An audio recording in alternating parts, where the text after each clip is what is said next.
hingehoidja saab aidata ka kriisiolukordades, kus inimene on enda jaoks uues kohas, kus on palju küsimusi, palju lahenduseta probleeme. Ta peab uutmoodi õppima elama, leidma viise, kuidas nüüd enda jaoks seda maailma mõtestada ja nii edasi. Ja lähtutakse ikkagi sellest samast terviklikust inimesest, milles kõik need inimese osad, tasandid on olemas. Ja sellest tingituna on ka inimesel lahendust vajavad küsimused. Ühtpidi natukene sellisesse praktilisse ja reaalsesse kogemusmaailma puutuvad küsimused, kuidas lahendame tulevikku, mida me selleks teeme, et nüüd muutunud olukorras jälle hakkama saada, kuidas toimetada ja toimida. Praktilised lahendused. Teiseks on suhted.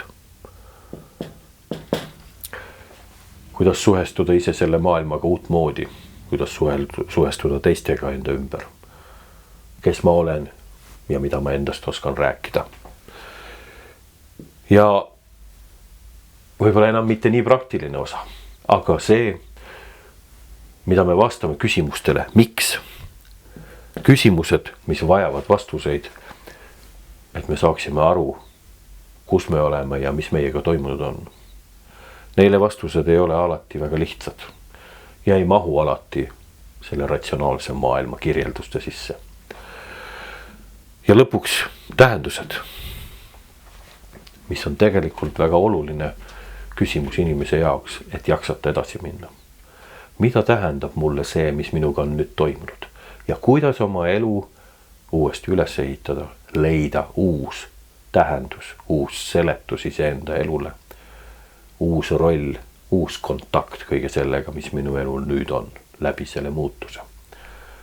Ja siin on hingehoidja abiks, kes kuulab inimest tema mõttemaailmast, tema tähendusi otsides, kes kuulab inimest tema küsimuste ja sellest tulevate seletustega, mismoodi tema oma maailma mõtestab. See on üks tervikpilt, millesse mahub kõik see, mida inimene ühe kriisi lahendamiseks vajab.